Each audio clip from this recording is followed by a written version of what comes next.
ภะคะวะโตอะระหะโตสัมมาสัมพุทธัสสะ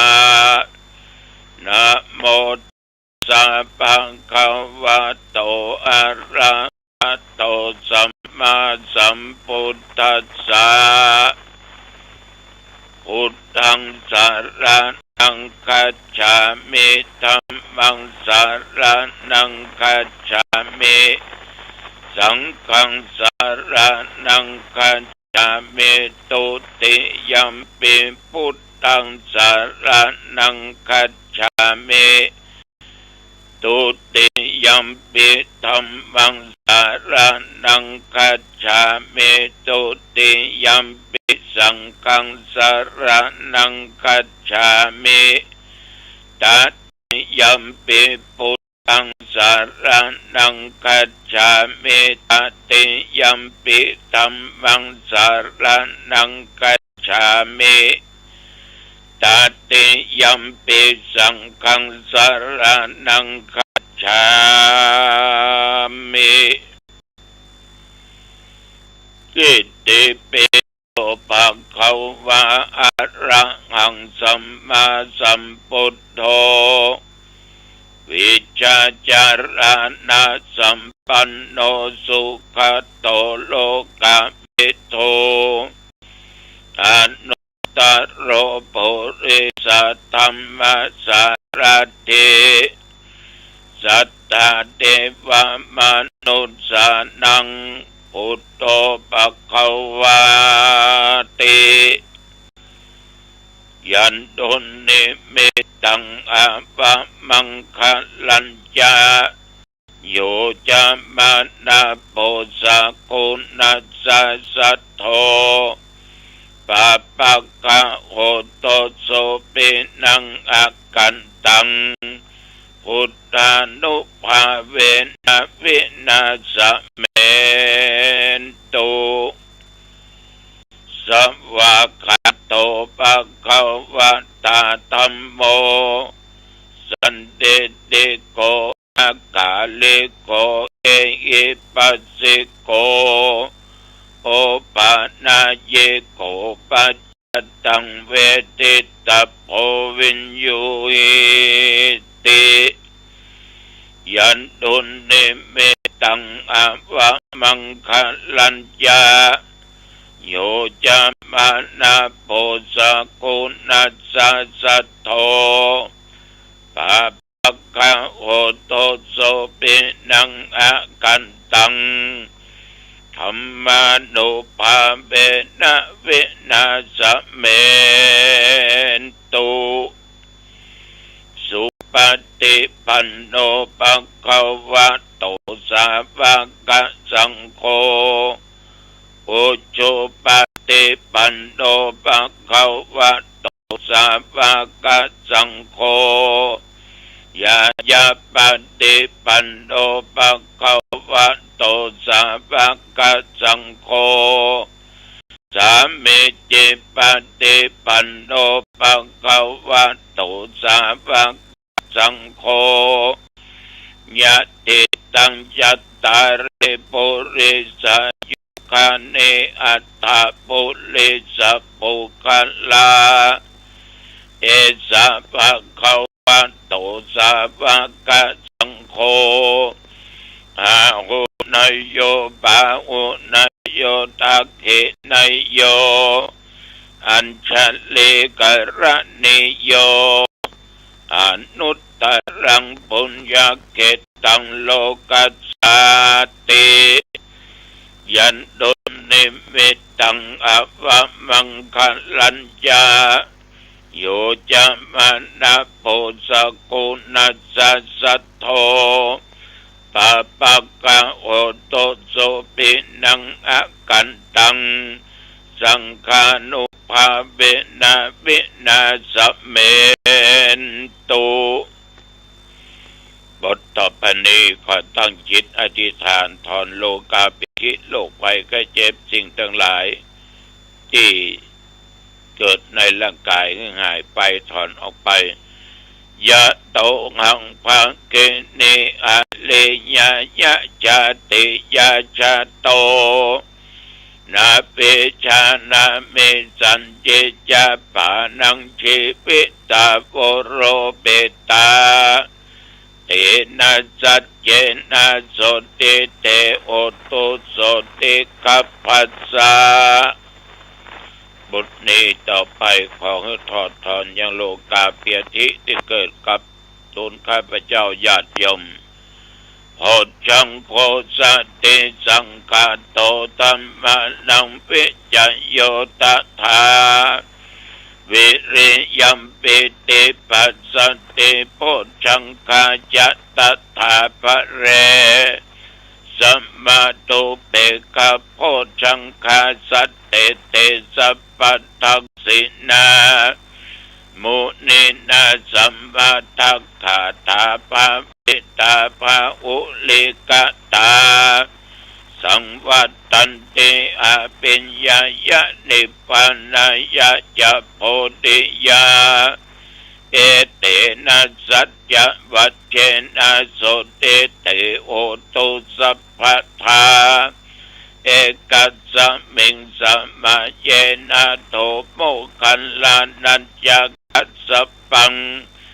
หิลาเนตุกิเตติสวะโพชังเคทัสสะเทสัญเย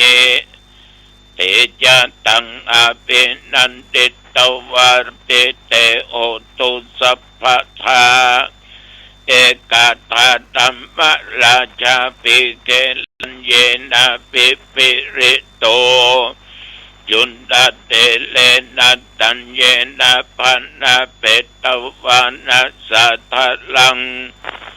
สัมโมติตวาจะอภาตาตัมหาบุตตาสิทานะโสเอเตนะสัจจวัจเจนะโสติเตโอตุสัพพทาปะเยนะเตจาอปาตาตินันนัมปิมะเยสินัง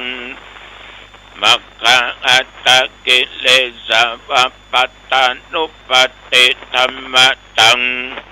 เอเตนะสัจจวัจเจนะโสติเตโอตุสัพพทาบทตอนนี้ไปพุทธานุภาพธรรมานุภาพสังฆานุภาพยังมาถอดถอนยังความทุกข์ยังพยะกังวลยังโลกาเปียธิต่างๆภัยทั้งหลายอย่าได้มากำมากายแต่ข้าพเจ้าและญาติโยมท่านผู้ฟัง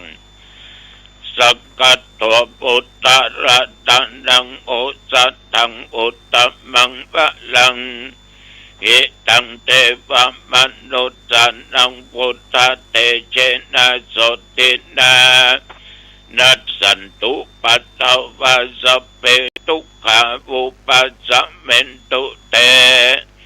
สักกัตโตธัมมะรัตนังโอสัตถังอุตตมังวะรังปะลีลาอุปัสสัมปนังธัมมะเตเชนะโสตินานัสสันตุปัตตวะสัพเพพยาวุปัสสะเมนตุเตสักกัตโตสังฆรัตนังโอสัตถังอุตตมังวะรังอาหุนัยยังปะหุนัยยังสังฆเตเชนะโสตินานัสสันตุปัตตวะสัพเพโรกาวุปัสสะเมนตุเตนัตถิเมสรณังอัญญังพุทโธเมสรณังวะรังเอเตนะสัจจะวัจเจนะโหตุเตชะยะมังคลังนัตถิเมสรณังอัญญังธัมโมเมสรณังวะรังเอเตนะสัจจะวัจเจนะโหตุเตชะยะมังคลังนัตถิเมสรณังอัญญังสังโฆเมสรณังวะรังเอเตนะสัจจะวัจเจนะโหตุเตชะยะมังคลังตอนนี้ไปเป็นบทสวดที่เสริมอายุเนอ อัตถิอุณอัสสวิจัยโยธัมโมโลเกอนุตตโรสัพพสัตตาอิตัตถายะตังตวงกันอาอิเตวะเตปัลลิวัจเจละจะตันเตอามัตโนสิหิปาวะเกพยัคเขนะเกปิเสภูเตอากัลลานะอากัลละมะละเนนะวาสัพพสัมมามาระนะมุตโตตะเปโตกัลละมาริตังตัสเสวะอนุภาเวนะโหตุเตโวสุขิสัทธาสุตตะสีลังสมาทายะธรรมังสุจริตังจัลเลตัสเสวะอนุภาเวนะโหตุเตโวสุขิสัทธาลิกิตังจินติตังปุจังทาระนังวะจันดังครุงปัลเลสังเตสันนังสุตวตัสสะอายุปวัตติติภวัตุสัพพมังคลังรักขันตุสัพเทวตาสัพพพุทธานุภาเวนะทาโสทิภวันตุเตภวัตุสัพพมังคลังรักขันตุสัพเทวตาสัพพธรรมานุภาเวนะสัทธาโสทิภวันตุเตภวัตุสัพพมังคลังรักขันตุสัพเทวตาสัพพสังฆานุภาเวนะสัทธาโสทิภวันตุเต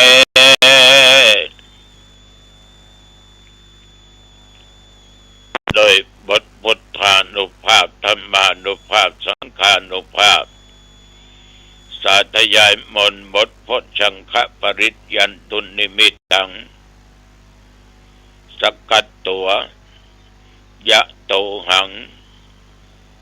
อธิอุณัสสวิจโย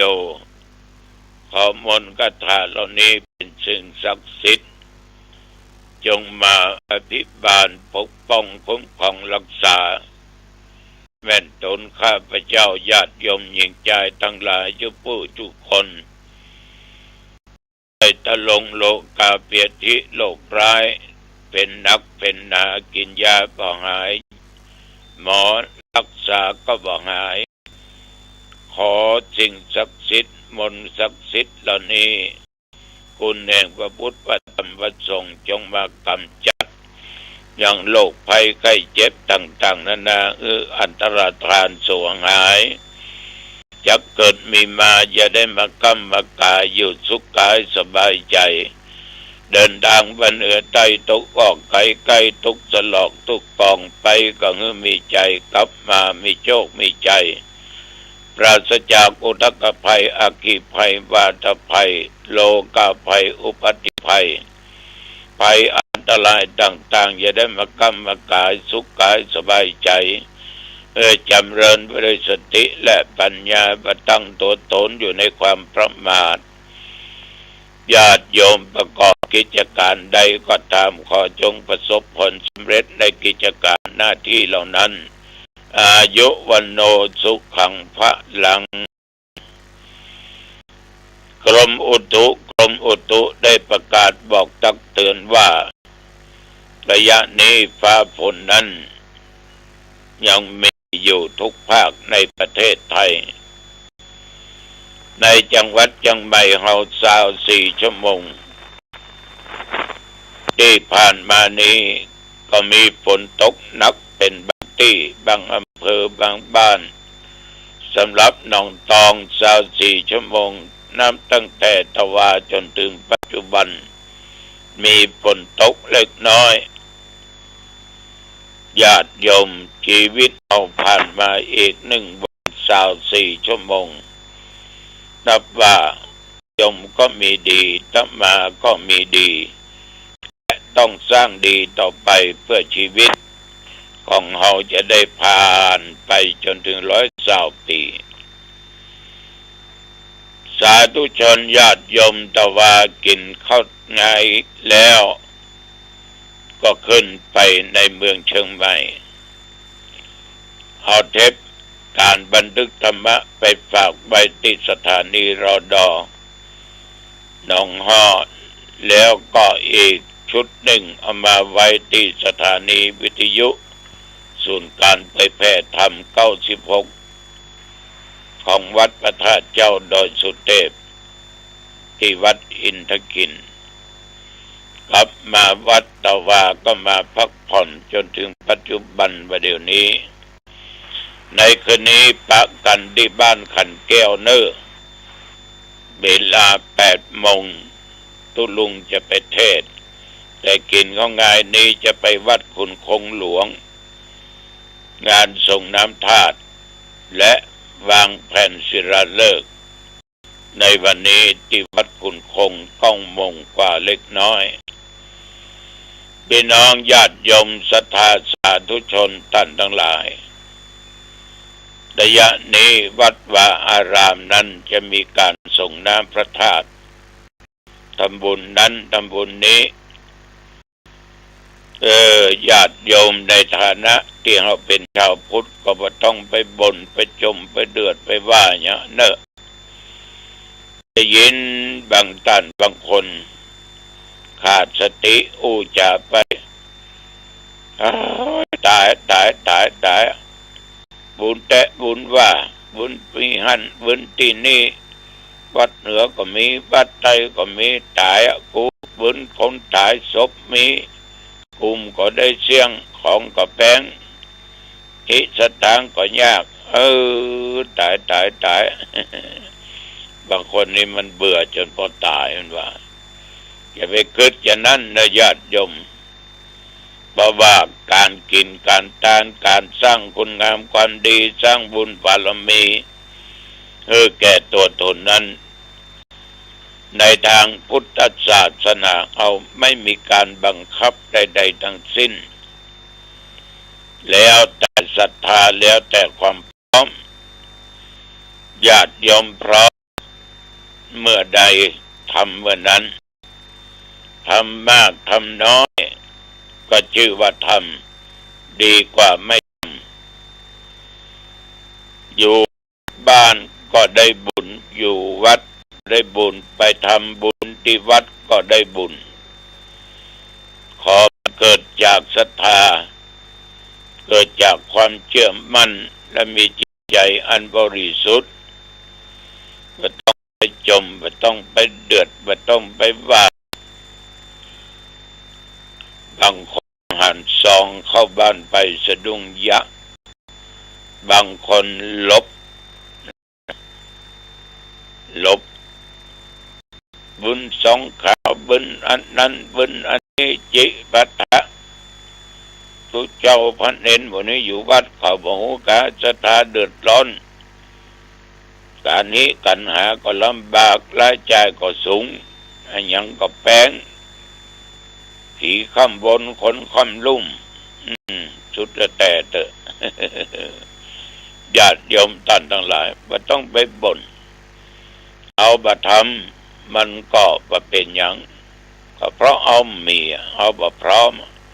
เอาก็ไม่ทำก็หยุดไว้อย่าสร้างบาปสร้างกรรมทางมโนกรรมคือด้านจิตใจเพราะจิตใจคิดไม่ทางอกุศลมันจะบดีกับตัวกับตนเฮาหรือบางอันไปสร้างวจีกรรมด้วยการอู้การจาการลั่นวาจาออกไป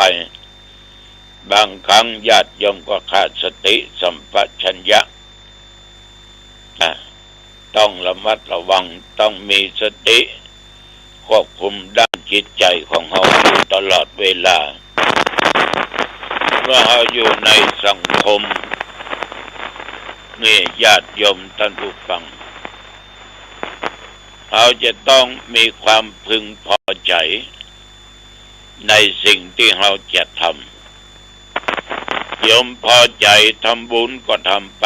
ทานก็ทำไปรักษาศีลก็ทำไป พอใจในการฟังเทศน์ฟังธรรมเจริญเมตตาภาวนา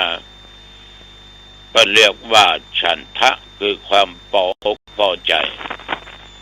เอาพอใจจะทำการทำงานอย่างใดอย่างใดจะค้าจะขายอย่างใดถ้ามีความพอใจนั่นนะญาติโยมแล้วก็เต็มใจโดยแท้โดยคิดแล้วตึกต้องแล้วสิ่งที่เขาพอใจสิ่งที่เขาจะกระทำมันเป็นหนทางสู่ความเจริญความก้าวหน้าความสุขถึงภพนี้ภพหน้าโยมก็ทำไปตามคำว่าฉันทะคือความพอใจทำเมื่อมีทำเมื่อเกิดขึ้นทุกอย่างนี้ถ้าตั้งอกตั้งใจทำความชั่วก็บรรลุความชั่วได้พอใจในการทำดีสร้างคุณงามความดีก็บรรลุความดีได้บรรยมบางคนเนี่ยทำบดีโอ้จะไปยะนะอย่าเขากินเหล้าไอ้หนอย่างเงี้ยนะลุงย่างนะไอ้ก็พอใจเหี่ยย่างจะเดิมจะกินเนี่ยย่างจะไปรบกวนไผลมจะไปขอสตางค์เปิ้นมากินลูกเฮ้มาคนเดียวข้าพอใจที่จะกินผมว่าอย่างกันนะน้ำมันเจียวจะไปเอาเรือไปขวางเดี๋ยวเรือจะล่มคำว่าพอใจนี่ก็ต้องพอใจในทางที่ดีเพราะมันจะเกิดผลดีต่อเราทีนี้อารมณ์ของคนเนี่ยญาติโยมบางครั้งมันก็งุดหงิดจิตใจฟุ้งซ่านมันต้องรู้จักข่มจิตข่มใจมันรถยนต์ก็ต้องมีเบรกมันจะแฉลบไปทั้งข้างทั้งซ้ายทั้งขวาหรือบางอันจะไปโจรเปิ้นทั้งหน้าจะถอยตกคลองต้องเบรกจิตใจคนเอาอย่างเดียวกันมันวุ่นวายต้องใจสติสัมปชัญญะต้องใจขันติคือความอดทนธรรมะคือการฝึกตัวพุทธฝึกตนพยายามควบคุมด้านจิตใจไว้ให้ดีฝึกหัดดัดนิสัยให้บ้องจะปล่อยมันไปอย่างอันว่าได้บางคนนิสัยเสียอย่าที่เขาว่ากันนะเป็นคนนิสัยขี้ลักขี้จกขี้โกหกขี้ตอแหลขี้ด่าขี้ว่าสปะสเปดมีก็ขี้ติดตัวต้องฝึกดัดนิสัยตัวเองแล้วก็แก้ไขข้อที่มันบกพร่องอย่างไม่ใช่แก้ตัวนะคือแก้ไขอันไหนที่ไม่ดีแก้ไขอย่างบ้านจองหอเงินเนี่ยกะถูกลมปัดหลังคาผิวว่อนเราก็ต้องมุงเนี่ยจะปล่อยมาอยู่อย่างอันได้ผลตกก็เปียกหมดอยู่ไหนก็ไม่ได้มันต้องแก้ไขมันจะแก้ตัวข้อขัดแย้งต่างๆก็ดีญาติโยมในหมู่สังคมในชุมชนนั่นนะถ้าเกิดความคิดตรงกันก็เกิดการขัดแย้งกันฉะนั้นต้องปรับตัวปรับใจเข้าหากันหรือได้ในทางที่ถูกต้องปรับปรุงตนเองก็ดีงามยิ่งขึ้นไปเป็นคนขี้โกรธขี้เกลียดแก้ไขปรับปรุงเนี่ยต่อไปกูบอกโคตรบอกเกลียดไปละเรื่องไผเรื่องมันญาติโยมปรับปรุงแล้วมันก็จะดียิ่งขึ้นไปฉะนั้นสาธุชนญาติโยมคนเราอยู่ด้วยกันจะต้องรู้จักปรับปรุงตัวเองต้องข่มคิดข่มใจตัวเองระวังจะเป็นมันขาดสติบ่มีปัญญาบ่เกิดความประมาทเกิดขึ้นเกิดอะไรก็ได้สิ่งดีก็ได้สิ่งร้ายก็ได้ส่วนมากขาดสติมักจะเกิดสิ่งร้ายวันนี้ตัวเจ้าขอฝากไว้กับญาติกับโยมอย่าลืมคุณที่พระขันที่วัดขันแก้วเนอะมันพูกแมลงกับวัดขันแก้วแถม วันนี้กินของงายพระกันที่วัดขุนคงเนอก็ออกไปออกอายุวันโนสุขังบะลังสวัสดีครับท่านผู้ฟังที่เคารพทางสายเอกดำเนินรายการโดยพระประชานาถมุนีเจ้าอาวาสวัดดอนจันทร์เจ้าคณะอำเภอกัลยาณิวัฒนาจังหวัดเชียงใหม่ท่านมีธรรมะเมตตากล่าวธรรมะดังนี้เล่นถ้าจิตเราอาศัยจิตเราไปอาศัยความคิดเนี่ยเหมือนเราไปอาศัยเพื่อน